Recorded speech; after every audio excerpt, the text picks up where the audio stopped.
I think already the ascendancy of Hillary Clinton and the prospect that she will most likely put herself on the ballot is starting to radically change the conversation. Obviously what Marissa Myers represented in terms of her ascendancy to Yahoo and some of the controversy about some of her early decisions, good or bad, and obviously the extended narrative that we're all having around the good work that Cheryl's doing at Facebook. All these things have contributed to a point in time where I think now your book and the work Jen's doing, we're having a real and substantive conversation that's long overdue. Well, I interviewed Senator Kirsten Gillibrand, and her and I talked extensively about why women shy away from leadership roles, specifically in politics. She has her initiative Off the Sidelines, which is to encourage and inspire young women to become, leaders.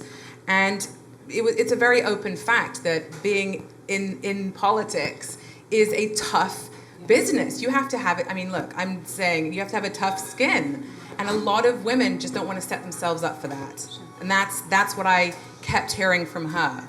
So with all of this information that we have, how do we start to change, the perception? There's some, practical things that we can do, and a lot of it's connected even to Jen's work. I think these constrictive gender roles that impact both men and boys. I think it was Gloria Steinem who said to me something about just as much as we need girls to see themselves as leaders and authoritative figures, we need boys and men to see themselves as caretakers and nurturers, because a lot of this is about cultural change and men and women sharing in, family and child responsibilities. It's interesting because my daughter came to me the other day and she saw your book out and she said, "Mom, why wouldn't a woman be president?"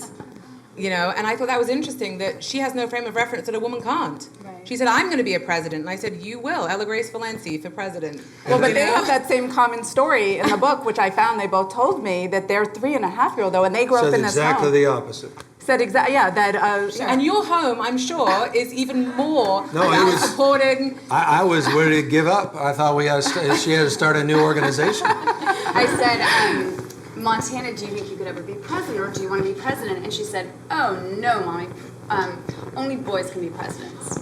And our Did you feel like you felt like someone hit you in the stomach? Yeah. I did because.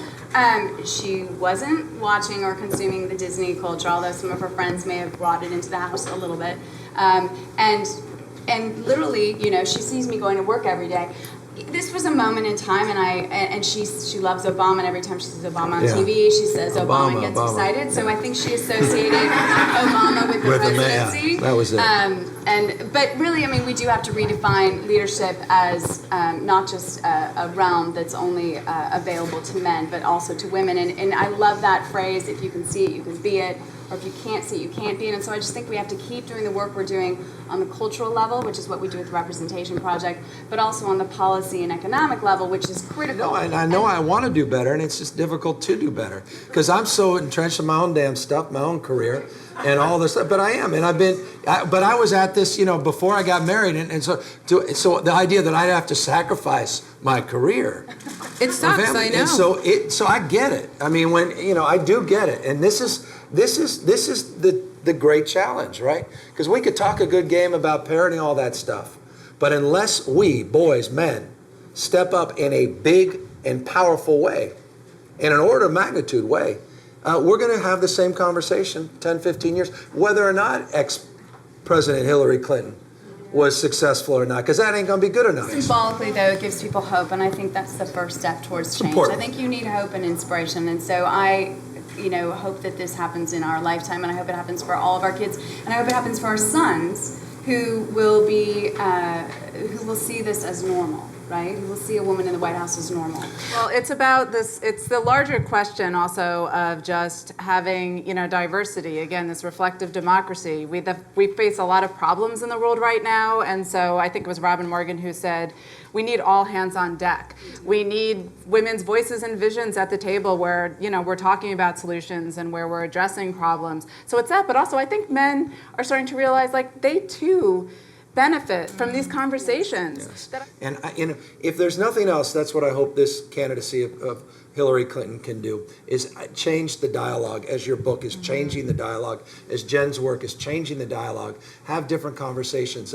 It's just not dissimilar to the conversations we started having after '04 on marriage equality.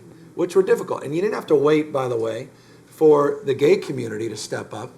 It's important to have folks outside the gay and lesbian community be allies. And that's why, again, men have to step up and step in this debate. This is not about women standing up for other women. This is about all of us standing up for a society that's more powerful when all of us can advance together. And men can be an advocate for women, and women can be an advocate for men. There should